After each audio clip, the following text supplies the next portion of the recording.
신명기 12장 1절부터 14절. 내 조상의 하나님 여호와께서 내게 주셔서 차지하게 하신 땅에서 너희가 평생에 지켜 행할 규례와 법도는 이러하니라. 너희가 쫓아낼 민족들이 그들의 신들을 섬기는 곳에 높은 산이든지 작은 산이든지 푸른 나무 아래이든지 막론하고 그 모든 것을 너희가 마땅히 파멸하여 그 제단으로 헐며 주상을 깨뜨리며 아세라상을 부사르고 또 그 조각한 신상들을 찍어 그 이름을 그곳에서 멸하라. 너희 하나님 여호와께서는 너희가 그처럼 행하지 말고 오직 너희 하나님 여호와께서 자기의 이름을 두시려고 너희 모든 지파 중에서 택하신 곳인 그 계실 곳으로 찾아 나아가서 너희의 번제와 너희의 제물과 너희의 십일조와 너희의 손의 거래와 너희의 서원제와 낙헌 예물과 너희의 소와 양의 처음 난 것들을 너희는 그리로 가져다가 드리고 거기 곧 너희의 하나님 여호와 앞에서 먹고 너희의 하나님 여호와께서 너희의 손으로 수고한 일에 복 주심으로 말미암아 너희와 너희의 가족이 즐거워할지니라. 우리가 오늘 여기에서는 각기 소견대로 하였거니와 너희가 거기에서는 그렇게 하지 말지니라.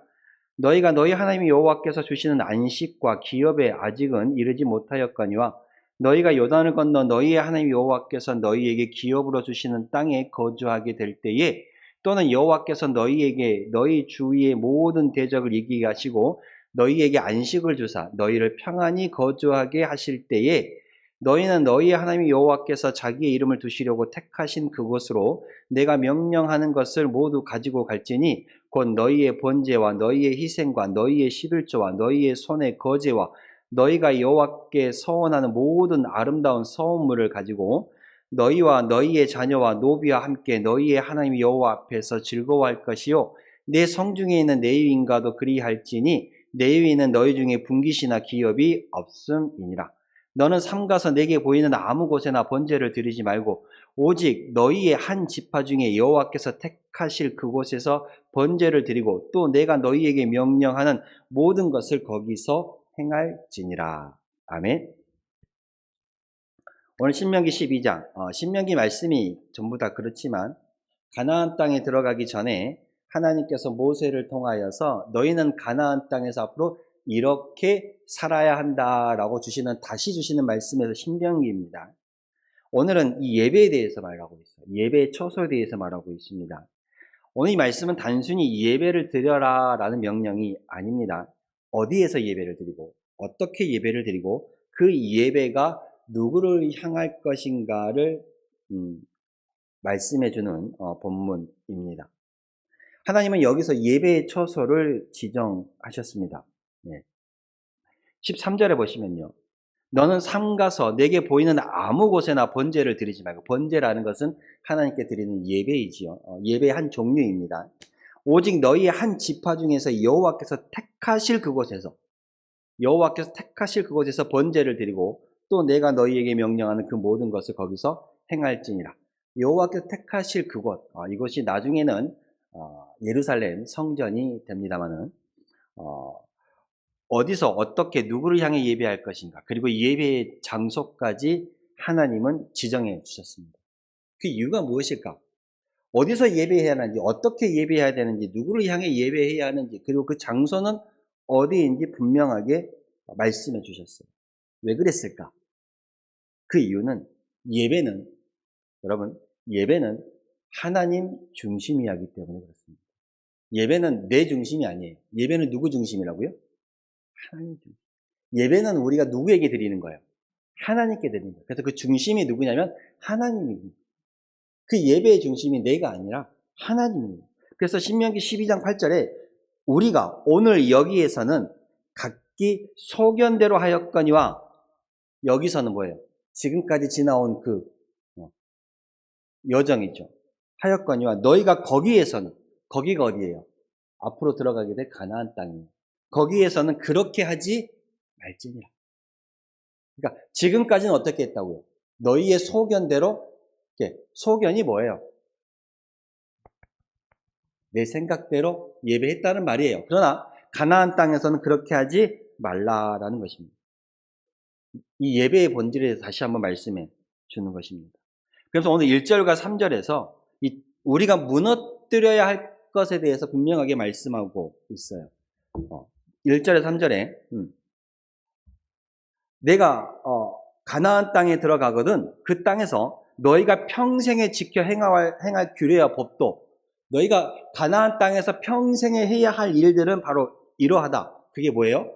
너희가 쫓아낼 민족들이 그들의 신들을 섬기는 곳은 뭐 높은 산이든 작은 산이든 나무 아래든지 막론하고 너희가 그 모든 것을 다 파멸하라 그랬어요. 그리고 그 제단으로 헐며 주상을 깨뜨리며 아세라상은 그들이 만든 신의 조각상이에요. 아세라상을 불사르고 또 그 조각한 신상들을 찍어서 그 이름을 그곳에서 멸하라 라고 말합니다. 그러니까 이 말은 무슨 말이냐면 너희가 가나안 땅에 들어가거든 그들이 섬기는 우상들, 그들이 만들어 놓은 조각상들, 그들이 섬기는 신들의 모형들, 그것들을 다 깨부수라, 멸하라 이 말입니다. 이것은 단순히 어떤 것을 깨부수는 파괴의 명령이 아니에요. 그 땅에 들어가거든 그들이 섬기는 신상들, 우상들을 다 부수라라는 이 말은 너희는 그 땅에 들어가거든 영적인 전일을 하라라는 말이에요. 그들이 섬기는 신들을 너희가 같이 섬기지 말라라는 말이에요. 영적인 정리를 하라는 말입니다. 그것을 파괴하라는 것은 너희가 그 땅에서 영적으로 너희의 삶을 정리할 필요가 있다라는 말씀입니다. 가나안 족속은 그들은 우상을 숭배하며 살았습니다. 정말 많은 우상을 숭배하고 살아요. 그 당시 고대 근동 지방이 모두 그러했지만 여러 가지 우상들이 참 많았어. 쉽게 보면 지금의 일본을 보면 돼요. 일본은 가정마다 자기들이 섬기는 제단이 있고 신상이 있어요. 참 우상이 많죠. 그렇습니다만은 그들의 예배는 그들이 섬기는 신은 어떤 특징이 있냐면 인간 중심, 그리고 욕망 중심, 그리고 쾌락 중심이에요. 가나안 땅에서 심지어 어떤 신들은요 풍요를 상징하고 다산을 상징한다 그러면서 서로 남녀가 어울려서 그 성관계를 하는 그렇게 제사를 지내는 곳도 많았습니다. 그 당시에는. 그러니까 인간 중심이고 욕망 중심이고 쾌락 중심이고 풍요를 위한 종교였어요. 가나안 땅은. 근데 하나님을 섬기는 것이 아니라 쉽게 말하면 자기 중심의 종교였고 자기 중심의 예배였다라는 거예요. 그래서 하나님은 말씀하셨던 거예요. 그것들을 조금도 남겨두지 말고 완전히 제거하라. 너희가 그 땅에 들어가거든 영적인 전쟁, 영적인 정리를 분명히 해야 한다라는 말씀입니다. 우상을 남겨두면 반드시 다시 살아납니다. 그런데 이들이 나중에 여호수아서를 우리가 사사기를 통해서 넘어가면서 말씀을 나누게 될 것입니다만은 다 정리하지 못했어요. 하나님 분명히 말씀하셨는데 다 정리하지 못했어요. 결국 그것들이 남고 남아서 시간이 흘러 그들을 다시 죄로 잡아당기는 역할이 하게 됩니다.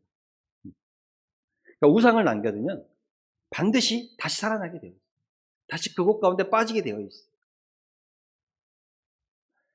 그래서 그곳 가운데 있는 제단을 분명하게 무너뜨리라라고 말합니다. 그러면 이 말씀을 우리의 삶 속으로 가져와 봅시다. 우리의 삶 속으로 가져와 봅시다. 우리에게는, 우리 집에는, 우리의 가정에는 돌로 만든 우상을 섬기지는 않아요. 그렇죠? 이 당시에는 돌로 만든 우상을 섬겼지만, 금으로 부어 만든 우상을 섬겼지만, 우리는 그렇지는 않습니다. 어떤 형상을 섬기지는 않아요. 그런데, 그러면 우리 안에 우상은 없을까? 우상은 없을까? 성경에서 오늘 우리에게 말하는 우상은 하나님보다 내가 더 앞세우는 것이 있다면 그것이 우상이 되어버립니다. 그러니까 우리 안에도 여전히 우상이 있다 없다? 있습니다. 하나님보다 내가 물질에 더 얽매여 있으면 하나님은 뒷전이고 내가 물질이 더 앞이다 그러면 그게 내 우상이 되는 거예요. 하나님보다 내 자녀가 더 앞서 있으면 안타까운 말이지만 내 자녀가 내겐 전부고 내 우상이에요. 내가 성공이 예배하는 것보다 더 앞서 있으면 내가 승진이 내가 어디에 더 높은 자리에 가는 게 예배보다 더 앞서 있으면 그것이 나에게 뭐가 되는 거예요? 곧 우상이 되는 거예요. 내 체면이 예배보다 앞서 있다?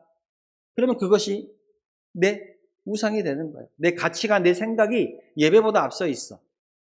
내 생각과 안 맞다고 예배를 등한시한다. 그러면 그것이 곧 내 우상인 거예요. 이게 바로 우리가 현재를 살아가는 우리들의 우상입니다. 그래서 하나님은 지금 우리에게 말씀하시는 거예요. 뭐라고 말씀하세요? 그것들을 허물라. 그것들을 부수라. 라고 말씀하십니다. 왜요? 그 우상이 남아있는 자리에는 참된 예배가 세워질 수 없기 때문에 내가 다른 곳에 눈을 돌리고 있는데 내가 다른 곳에 마음이 있는데 하나님께 눈을 돌릴 수 있어요? 하나님께 마음을 향할 수 있어요? 아니요. 그렇기 때문에 그거 서물라 말씀하십니다. 내가 다른 곳을 바라보면 하나님을 바라볼 수 없는 거예요.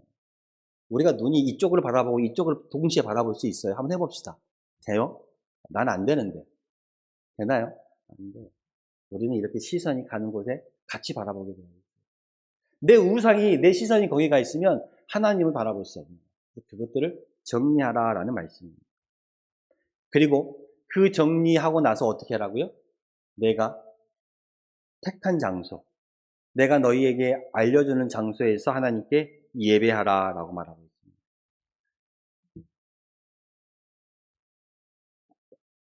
하나님은 단순히 너희의 삶의 우상을 제거하라. 그걸로 끝나지 않았어요. 그 다음에 뭘 말씀하세요? 그 다음에 뭘 말씀하세요? 5절에 오직 너희 하나님의 여호와께서 자기의 이름을 두시려고 너희의 모든 지파 중에서 택하신 곳인 그 계실 곳으로 찾아 나와서 너희의 번제와 제물과 11조와 너희 손의 거제와 너희의 소원제와 낙헌 예물과 소와 양의 처음 난 것들을 그리로 가져가 드리고 하나님께서 택하신 곳에서 예배를 드려야 한다라는 거예요. 하나님께서 정하신 곳에서 예배를 드려야 한다라는 거예요. 그러면 왜 장소가 중요할까? 생각해 봅시다. 왜 장소가 중요할까? 하나님은 어디에나 계세요. 오늘 이 자리 우리 함께 예배한 이곳에도 계시고 여러분이 집에 거주하는 장소에도 계시고 여러분이 일하는 바다든지 뭐 논이든지 밭이든지 거기도 계세요. 내가 놀러 갔을 때도 거기도 하나님은 계세요. 어디에나 계십니다. 그럼에도 불구하고 하나님께서 특정한 장소를 지정하셔서 예배하라 하신 이유가 무엇일까? 예배를 통제하기 위해서? 아니요. 예배를 보호하기 위해서요. 통제하기 위해서가 아니라 오히려 보호하기 위해서요. 자유롭게 되면 결국 어떻게 예배드리게 되냐면 자기 방식대로 예배하게 돼요. 자유롭게 예배하라 그러면 자기 방식대로 예배하게 돼요. 그거는 예배를 보호하는 게 아니에요. 요즘은요, 우리도 지금 여러분들이 집에 가서 뭐 핸드폰으로 단장교회를 치시면 지난 설교들을 볼 수 있습니다만은 그거는 여러분들이 불가피하게 예배를 놓쳤을 때 또는 말씀을 다시 듣고 싶을 때 들으라고 올려놓은 거지 그걸 통해 예배하라고 올려놓은 게 아니에요. 예? 결국은 내 편한 대로 예배하면 예배는 변질되게 되어 있어요. 여러분 예배에 나올 때 어때요? 그냥 집에서 입던 잠옷바람으로 일하던 그 일바람으로 전 급할 때는 어쩔 수 없겠지만 그렇게 오시나요? 아니죠. 이왕이면 교회에 나올 때 옷이라도 한번 바꿔 입고 오고 머리라도 물 묻혀갖고 한번 요렇게 다듬고 와요, 안 와요? 예배 오기 전에 뭐가 준비된다는 거야, 그거는? 마음이 준비된다는 거야. 내가 예배 드릴 마음을. 근데 집에서 인터넷으로 딱 TV로 예배 드린다고 합시다. 처음에는 딱 같이 모여갖고 앉아갖고 예배 드려요. 근데 시간이 흐르면 마음이 느슨해지니까 복장도 편하게 그냥 설거지 하면서도 예배하고 그냥 듣기만 하는 거야, 틀어놓고. 그게 참된 예배일까? 귀로 듣기는 듣지만 마음은 어디에 있어? 내가 설거지하고 있으면 내가 설거지하는 마음에 있는 거야. 듣긴 듣지만 흘려나가는 거야. 편한 복장으로 누워서 예배하고 소파에 앉아서 예배하고. 그렇죠? 그거 참된 예배라고 할 수 있을까? 예배 방식이 결국 변질되는 거예요. 그래서 하나님은 어디에나 계시지만 택하신 장소를 정하여서 그곳에서 너희가 예배하라고 말씀 이유가 그거예요. 우리가 이곳 가운데 함께 예배하면 마음을 모으게 돼요. 그리고 누구를 바라보게 돼요? 하나님을 바라보게 돼요. 근데 집에서 예배하면 예배하다가도 전화 오면 올려갖고 그래요. 전화 받고 있거든요. 누가 부르면 이거 하다가 나가버려요. 그죠? 안 그럴 것 같죠?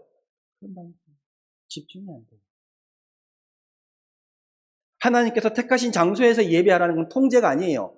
예배를 보호하기 위해서요. 오히려 예배를 보호하기 위해서 너희가 택하신 곳에 하나님께서 정하신 곳에 와서 예배하라라고 말하는 거예요. 참된 예배를 드리게 하기 위해서. 그리고 그 택하신 곳은 하나님께서 임재하시는 곳, 함께 하시는 곳. 그리고 예루살렘 성전으로 나중에는 이곳이 바뀌게 됐죠. 물론 건물이 하나님께 택하신 곳, 교회가 단순히 건물이 라는 게 아니라 이 교회 안에 하나님의 임재가 머무르기 때문에 택하신 장소가 되는 거예요.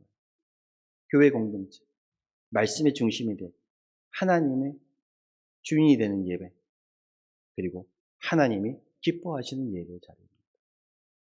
그렇게 택하신 장소에서 이 예배를 드리면 그 예배는 누구 중심이 되는 거예요? 하나님 중심이 되는 거예요. 내가 집에서 예배를 드리면 그 예배는 솔직히 말하면 하나님 중심 예배가 될까? 누구 중심 예배가 될까? 아이, 솔직히 말하면 나 중심 예배가 되잖아. 나 중심 예배가 된다니까요. 그렇게 예배하면. 그래서 8절에 오늘 여기까지는 각기 소견대로, 그러니까 각기 소견대로 내 중심으로 하였거니와 너희가 거기서는 그렇게 할지 말지니. 여기서 예배, 우리가 교회에서 함께 예배하면 하나님 중심 예배가 되는 거야. 그러니까 가정에서도 예배 드릴 때 목회자가 가서 예배 드리면 그건 역시 하나님 중심 예배가 돼요. 왜냐하면 앞에서 목회자를 보고 함께 예배를 하기 때문에. 근데 나 홀로 예배하게 되면, 물론 여러분도 홀로 예배할 수 있습니다. 예배를 해야죠. 그것도 마땅한 말입니다만은, 그렇지만 그렇게만 예배하는데, 제 말을 오해하시면 안 돼요. 나 홀로만 예배하는 거는 문제가 있다라는 거예요. 그렇죠? 나 홀로만, 그렇게만 예배하는 겁니다. 그게 시간이 흐르면 변질되기 때문에. 그래서 신앙의 예배의 가장 큰 문제는 뭐냐면 나 중심의 예배가 되어서는 안 된다는 거예요. 누구 중심의 예배가 된다고요? 하나님 중심의 예배가 돼요. 그래서 신앙 우리 예배를 드리면서 내가 은혜를 받았는가? 내가 만족했는가? 그건 2차적인 문제예요. 우리가 예배를 드리면서 가장 중요한 건 뭐냐면요. 내가 예배를 드리는 이 예배가 하나님이 기뻐하셨는가예요. 내가 은혜를 받았는가? 내가 만족했는가? 그에 앞서 뭐가 우선되어야 된다고요? 내가 지금 드린 이 예배가 하나님께서 기뻐하셨는가? 그게 먼저여야 돼요. 이해하셨어요? 그게 참된 예배고 하나님 중심 예배예요. 예배의 기준이 바뀌는 거예요. 내가 아니라 누가 기준이에요? 하나님. 내가 만족했는가? 내가 은혜 받았는가는 그 다음 문제야. 하나님께서 이 예배를 받으셨는가? 그게 가장 먼저예요. 그게 참된 예배예요. 그래서 자기 소견대로 하지 말라라고 말하고 있어요. 자기 소견대로. 지금까지는 자기 방식대로 예배했다라는 거예요. 여러분, 우리는 정말로 사람들은 자기중심적으로 될 수밖에 없어요. 안 그런다고 해도 그렇게 갈 수밖에 없어요. 그렇습니다. 하나님을 믿어도 내 중심을 버리기가 그렇게 어려워요. 정말 어렵습니다. 네, 어렵습니다. 목회자도 마찬가지고 어려워요. 내가 편한 방식으로 예배하려고 그러고요. 내가 원하는 스타일로 예배를 찾으려고 하고요. 내가 좋아하는 예배를 하려고 해요. 그래서 시골은 여기 교회 단장교회 딱 하나 있으니까 여기 와서 예배 드리지만, 뭐 면 단위 또는 읍 단위, 뭐 도시로 가면 예배를 가서, 마음에 안 들어. 상처받았어. 그럼 난 또 어디로 가? 저 옆에 또 교회로 가. 예배 드려요. 많습니다. 교회가 이렇게 갔다가 저렇게 갔다가 이렇게 돌아요. 돕니다, 돌아. 도시는 많이 그렇게 합니다. 솔직히 말하면 그건 어떤 예배예요? 나 중심 예배잖아. 까놓고 얘기합시다. 내가 은혜 받았느냐? 내가 은혜를 못 받았으니까. 근데 그 은혜를 내가 먼저이잖아, 솔직히. 근데 내가 지금 드린 이 예배를 하나님이 기뻐하시는가가 먼저 아니에요. 내가 은혜를 못 받았으니까 저 교회로 한번 가봐. 저 교회에서 하다가 또 일이 생기고 문제가 생기면 또 저 교회로 가. 또 저 교회로 갑니다. 네, 가요. 근데 하나님 뭐라고 말씀하세요? 그렇게 하지 말라. 하지 말라. 여러분, 여기 교회가 문 닫으면 여러분은 어디로 가야 돼? 이제 지죽으로 가야 돼. 지죽교회 올라가기 참 힘드시죠? 가보신 분 알겠지만 저 골목길이라 차도 안 올라가고 힘들어요. 차 타고 가려면 도하러 가셔야 됩니다. 예배 초소가 있다는 게 크게 감사한 일이야. 그죠? 감사한 일입니다. 내가 편한 방식, 내가 원하는 스타일, 내가 좋아하는 예배만 찾아다니지 마시라는 말입니다. 왜요? 왜 그게 위험할까요? 왜 그게 위험해요? 그렇게 예배하는 예배는 하나님 중심이 아니라 결국 내 감정 중심이 되기 때문에, 내 감정에 따라 이 교회 갔다가 저 교회 갔다가 이리 갔다가 나갔다가 안 나갔다가 갔다가 말았다가, 그죠? 그 예배가 하나님 중심 예배예요? 아니잖아요. 내 감정에 따라 가는 거예요. 내 중심 예배잖아. 감정이. 그리고 하나님 말씀보다 내 경험이 더 중요해. 갔더니 이게 아니야. 내 경험과 내 생각과 내 지식은 아니야. 아, 그래서 내 경험이 먼저야. 경험 중심의 예배가 돼. 그리고 순종보다는 내 취향 중심의 예배가 되어버려요. 순종은요, 여러분, 내가 할 수 있는 것만 하는 게 순종이에요? 아니죠. 내가 하기 힘들어도 하려고 노력하는 게 순종이에요. 내가 할 수 있는 것만 하면 예수님께서 그랬어요. 내 이웃을 사랑하라는 말씀이죠. 그런데 내가 나한테 잘해주는 사람만 사랑하는 거, 좋아하는 거, 안 믿는 사람도 다 해요. 심지어 악한 사람도 자기 자식은 사랑해요. 물론 안 그런 사람도 있다고는 할 말은 없지만, 네, 사랑해요. 근데 거기서 더 나아가야죠. 내가 싫어하는 사람도 사랑할 수 있어요. 거기까지 가야 돼. 그게 참 그게 순종 아닌가요? 내가 할 수 있는 것만 하면 뭐가 순종이에요? 어차피 할 수 있는 거. 내가 하기 힘든 것도 하려고 발버둥 치는 게 순종이에요. 순종보다는 취향 중심의 예배가 되어버리면 안 돼요. 그런 예배는 솔직한 말로 종교 활동이야, 그냥. 신종교적인 활동. 네. 하나님이 기뻐하시는 예배를 드릴 수 있기를 바랍니다. 예. 하나님은 예배를 단순한 의무로 말씀하지 않았어요. 예배는요, 우리의 안식과 평안에 연결되어 있어요. 예배는 뭐와 연결되어 있다고요? 안식과 평안에 연결되어 있어요. 19절에 너희가 너희 하나님의 여호와께서 주시는 안식과 기업에 아직은 이르지 못하였거니와 라고 말하고 있는 것처럼 이 예배는 안식과 연결되어 있어요. 왜 예배는 안식과, 즉 평안함과 연결되어 있을까? 예배는요, 나를 버리고 하나님께 나를 맡기는 시간이에요. 뭐라고요? 나를 하나님께 맡기는 시간이에요. 그게 예배예요. 내 삶을 내려놓고 하나님을 인정하면서 하나님께 맡기는 시간. 그게 예배입니다. 거기서 진짜 안식, 쉼이 시작되는 거예요, 여러분. 내가 짐을 다 들고 다니면 쉼이 없어요. 예전에 참 유명한 예화이기도 하고 아주 예전에 제가 여러분들 다 드린 말씀이 있습니다. 시골의 할머니가 그 버스 터미널에서 내려가고 집까지 걸어가면서 이렇게 보자기를 장보러 갔다 와서 이고 집에 가고 있었어요. 요즘은 그냥 집 앞에 교회차가 세워지기도 하고 버스도 집 가까운 데 내리고 그렇지만 저희도 저희 시골도 하루에 3번 버스도 여가 더 많이 들어오는 거예요. 우리 시골보다. 지금도 하루에 3번 들어옵니다. 아침, 점심, 저녁 3번 들어와요. 단장은 더 많이 들어오죠. 그러니까 면에서 내려갖고 집까지 걸어가야 돼요. 면에서 집까지, 우리 집까지 가는 길이가 한 2km 되는 것 같아요. 예전에는 시간이 안 맞으면 그냥 걸어가요. 걸어가요. 할머니가 이고 걸어가요. 그러다가 동네에 사는 청년이 할머니 보고 할머니 타세요 하고 용다리 뒤에 태워드렸어. 할머니가 딱 올라타갖고 차가 딱 출발하는데 할머니 여전히 짐을 머리에 이고 있어. 이고 있어. 이고 딱 잡고 이렇게 가는 거야. 할머니 그거 내려놓으세요. 아이고 태워준 것도 고마운데 내가 어떻게 이 짐을 내려놔.